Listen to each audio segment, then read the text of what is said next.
समस्त को प्रभु जीशुंकर बहुमूल्य नाम रे मोर आंतरिक नमस्कार। ख्रीष्टरे प्रिय भाई एवं भणी माने आपण मानक पुणी थर स्वागत करुच्छे गोटे भिडियो को।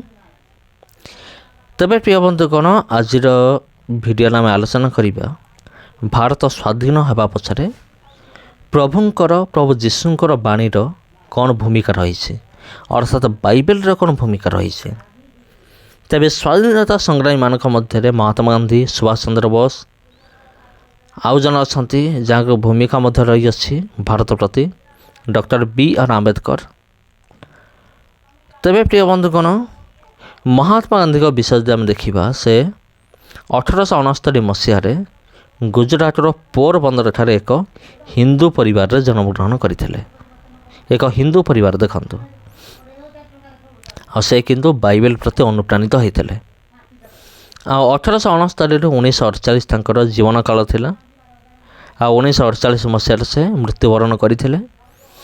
तांको हत्या करथिले नाथुराम गोडसे नामर जन व्यक्ति, जहाँ को विषय आपण जानिथिए बोली मु आशा करे। तांकर पूरा नाम थिला मोहनदास करमचंद गांधी। से थिले अहिंसा एवं सत्यवादी। तांको पितांको नाम थिला करमचंद गांधी एवं माँ को नाम थिला पुतली भाई। से जो बड़ हेले से चाहिए वकिलाती करने। तेणु से भारतर वकिलाती न करिकी से विदेश को चली जाइथिले, लंडन को चली जाइथिले। सेठारे से निजर वकिलाती पढ़ा को समाप्त कले। कला परे लॉ को प्रैक्टिस करने माने अभ्यास करने से चली जाइथिला दक्षिण आफ्रिका। अथा 1893 मसीहा थिला। 1893 मसीह से वकिलाती काम करने दक्षिण आफ्रिका चली जाइथिले। किंतु सेठारे कला गरा भेदभाव ता छड़ा अन्य प्रकार सब भेदभाव गुड़िक देखिथिले। ये भेदभाव ही ताको प्रेरणा देइथिला अहिंसा आंदोलन करने आंदोलन करने। जार ना से देइथिले सत्याग्रह बोली। 1915 मसीह से भारत को फेरी थिले, दक्षिण आफ्रिका भारत को फेरी थिले। भारतीय स्वाधीनता आंदोलन नेतृत्व नहीं थिले। तांको सत्याग्रह गुड़िक मध्य लवण सत्याग्रह, असहयोग आंदोलन यही सब आंदोलन गुड़िक थिला। अहिंसा नीति को अवलंबन करी से आंदोलन गुड़िक चलई थिले। तांकर जते भी आंदोलन आपण देखिबे शुणवे सबू आंदोलन गुड़िक अहिंसा नीति ही होता, जहाँ से पवित्र धर्मशास्त्र बाइबेल ही शिखी। यह फल कौन है यार फलस्वरूप 1947 मसीहा अगस्ट मास 15 तारिख रे भारत स्वाधीन होता। 1948 मसीहा जानुआरी मास 30 तारिख रे नाथुराम गोडसे नामर जन व्यक्ति महात्मा गांधी को गुली करिक हत्या करथिले। यह थिला महात्मा गांधीकर तांकर जीवनी, तांकर जीवन कहानी, सत्य कहानी, जोटा कि आपन को सर्टकट रे जनइले।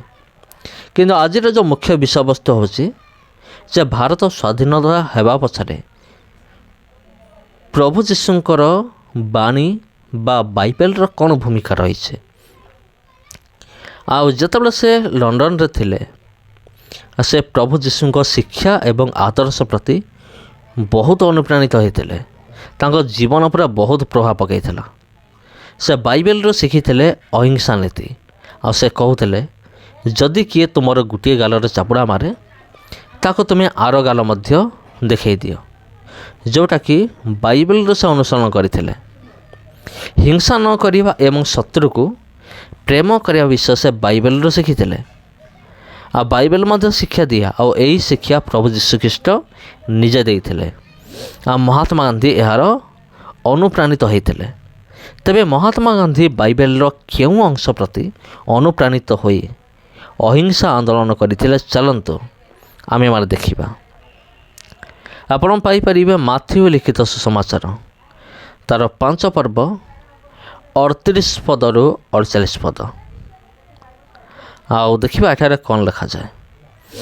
माथ्यू 5 पर्व 38 और 48 ये लिखा जाए, तुम्हें माने शुणीअस उक्त अच्छी चक्षु परिवर्त चक्षु और दंत परिवर्त दंत, କିନ୍ତୁ ମୁଁ ତୁମମାନଙ୍କୁ କହୁଅଛି ଦୁଷ୍ଟର ପ୍ରତିରୋଧ କର ନାହିଁ।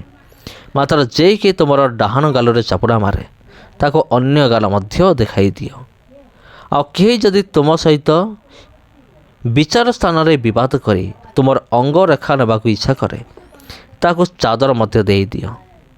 ପୁଣି ଯେକି ତୁମକୁ କୋଷେ ଯିବା ପାଇଁ ବାଧ୍ୟ କରେ ତାହା ସାଙ୍ଗରେ 2 କୋଷ ଯାଅ। ଯେ ତୁମକୁ ମାଗେ ତାହାକୁ ଦିଅ। ପୁଣି ଯେ ତୁମଠାରୁ ଋଣ ନେବାକୁ ଇଚ୍ଛା କରେ ତାହା ପ୍ରତି ବିମୁଖ ହୁଅ ନାହିଁ।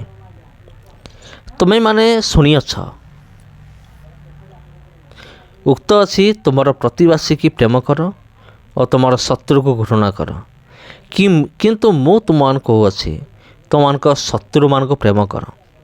ପୁଣି ଯେଉଁମାନେ ତୁମମାନଙ୍କୁ ତାଡ଼ନା କରନ୍ତି ସେମାନଙ୍କ ନିମନ୍ତେ ପ୍ରାର୍ଥନା କର। ଯେପରି ତୁମେମାନେ ତୁମମାନଙ୍କ ସ୍ୱର୍ଗସ୍ଥ ପିତାଙ୍କର ସନ୍ତାନ ହେବ। ସେ ତ ଦୁଷ୍ଟ ଓ ସନ୍ଥ ଉଭୟଙ୍କ ଉପରେ ଆପଣା ସୂର୍ଯ୍ୟ ଉଦୟ କରନ୍ତି। ପୁଣି ଧାର୍ମିକ ଓ ଅଧାର୍ମିକମାନଙ୍କ ଉପରେ ବୃଷ୍ଟି ବର୍ଷାନ୍ତି। ଆଉ ଯେଉଁମାନେ ତୁମମାନଙ୍କୁ ପ୍ରେମ କରନ୍ତି ସେମାନଙ୍କୁ ପ୍ରେମ କଲେ ତୁମମାନଙ୍କର କି ପୁରସ୍କାର? କରଗ୍ରାହୀମାନେ ସୁଦ୍ଧା କ'ଣ ତାହା କରନ୍ତି ନାହିଁ? ଆଉ ତୁମେମାନେ ଯଦି କେବଳ ନିଜ ନିଜ ଭାଇମାନଙ୍କୁ ନମସ୍କାର କର ତେବେ ଅଧିକ କ'ଣ କର? ବିଜାତୀୟମାନେ ସୁଦ୍ଧା କ'ଣ ତାହା କରନ୍ତି ନାହିଁ? ଅତଏବ ତୁମମାନଙ୍କ ସ୍ୱର୍ଗସ୍ଥ ପିତା ଯେପରି ସିଦ୍ଧ ତୁମେମାନେ ମଧ୍ୟ ସେହିପରି ସିଦ୍ଧ ହୁଅ। ଖ୍ରୀଷ୍ଟରେ ପ୍ରିୟ ଭାଇ ଭଉଣୀମାନେ, ବର୍ତ୍ତମାନ ଆମେମାନେ ବାଇବେଲର ଯେଉଁ ଅଂଶଟି ଆମେମାନେ ଶୁଣିଲୁ, ମୁଁ ପଢ଼ିଲି, ଆପଣମାନେ ଶୁଣିଲେ, ଏହି ଖାସ୍ କରିକି ଏହି ଶିକ୍ଷା ପ୍ରତି ଅନୁପ୍ରାଣିତ ହୋଇକି ମହାତ୍ମା ଗାନ୍ଧୀ ଅହିଂସା ନୀତି ଅନୁସରଣ କରିଥିଲେ। ଆଉ ଯାହାର ଫଳସ୍ୱରୂପ ଭାରତ ସ୍ୱାଧୀନ ହୋଇଥିଲା। ତେବେ ଯଦି ଆମେ ଦେଖିବା, ମହାତ୍ମା ଗାନ୍ଧୀକୁ ଛାଡ଼ିଦେଲେ ଆହୁରି ଅନେକ ସ୍ୱାଧୀନତା ସଂଗ୍ରାମୀମାନେ ଥିଲେ। ସେମାନେ ମଧ୍ୟ ଫାଇଟ୍ କରିଥିଲେ ଭାରତ ସ୍ୱାଧୀନ ହେବା ନିମନ୍ତେ। କିନ୍ତୁ ସେମାନେ ମହାତ୍ମା ଗାନ୍ଧୀଙ୍କ ପରି ବାଇବେଲରୁ ଅହିଂସା ନୀତିକୁ ଅନୁସରଣ କରିନଥିଲେ। ସେମାନେ ହିଂସା ନୀତିକୁ ଅନୁସରଣ କରିଥିଲେ, ଯେଉଁଟାକି ସେମାନଙ୍କର ନିଜର ଧର୍ମଶାସ୍ତ୍ର ଶିକ୍ଷା ଦିଏ। ହିନ୍ଦୁ ଧର୍ମଶାସ୍ତ୍ର ତାହାକୁ ସେମାନେ ଅନୁସରଣ କରିଥିଲେ, କିନ୍ତୁ ତାହାର କୌଣସି ଲାଭ ହୋଇନଥିଲା। ଯେମିତିକି ସୁଭାଷ ଚନ୍ଦ୍ର ବୋଷ, ଲାଲ ବାଲପାଲ, ସର୍ଦ୍ଦାର ବଲ୍ଲଭ ଭାଇ ପଟେଲ, ଏମାନଙ୍କୁ ଛାଡ଼ିଦେଲେ ଆହୁରି ବି ଅନେକ ସ୍ୱାଧୀନତା ସଂଗ୍ରାମୀମାନେ ଥିଲେ, ଯେଉଁମାନେ କି ହିଂସା ନୀତିକୁ ଅନୁସରଣ କରିକି ସେମାନେ ଭାରତକୁ ସ୍ୱାଧୀନ କରିବା ପାଇଁ ଚେଷ୍ଟା କରୁଥିଲେ। କିନ୍ତୁ ସେମାନଙ୍କର ଏହି ହିଂସା ନୀତିରେ ଭାରତ ସ୍ୱାଧୀନ ହେଲା ନାହିଁ। ବରଂ ମହାତ୍ମା ଗାନ୍ଧୀ ବାଇବେଲରୁ ଅନୁସରଣ କରିଥିବା ଏହି ଅହିଂସା ନୀତି ପାଇଁ ହିଁ ଭାରତ ସ୍ୱାଧୀନ ହେଲା। ତେବେ ଖ୍ରୀଷ୍ଟରେ ପ୍ରିୟ ଭାଇ ଭଉଣୀମାନେ, ଆଉ ଜଣେ ବ୍ୟକ୍ତି ଅଛନ୍ତି ଯାହାଙ୍କ ନାଁ ହେଉଛି ଡକ୍ଟର ଭୀମରାଓ ଆମ୍ବେଦକର। ତାହାଙ୍କର ମଧ୍ୟ ଭାରତ ପ୍ରତି ବହୁତ ବଡ଼ ଭୂମିକା ରହିଅଛି, ଯେହେତୁ ସେ ସମ୍ବିଧାନ ପ୍ରଣୟିତା ବା ରଚୟିତା। ତାହାଙ୍କର ମଧ୍ୟ ଅନେକ ଭୂମିକା ଅଛି, ତାଙ୍କୁ ମଧ୍ୟ ଆମେ କେବେ ବି ଭୁଲି ପାରିବା ନାହିଁ। ସମସ୍ତଙ୍କୁ ନମସ୍କାର ପ୍ରିୟ ବନ୍ଧୁଗଣ। ଆଉ ଯଦି ଏହି ଭିଡ଼ିଓ ଆପଣଙ୍କୁ ଭଲ ଲାଗିଥାଏ, ଭିଡ଼ିଓକୁ ସେୟାର କରନ୍ତୁ ଏବଂ ଚ୍ୟାନେଲକୁ ଯଦି ପ୍ରଥମ ଥର ପାଇଁ ଆସିଛନ୍ତି ଚ୍ୟାନେଲକୁ ସବସ୍କ୍ରାଇବ୍ କରନ୍ତୁ। ଧନ୍ୟବାଦ।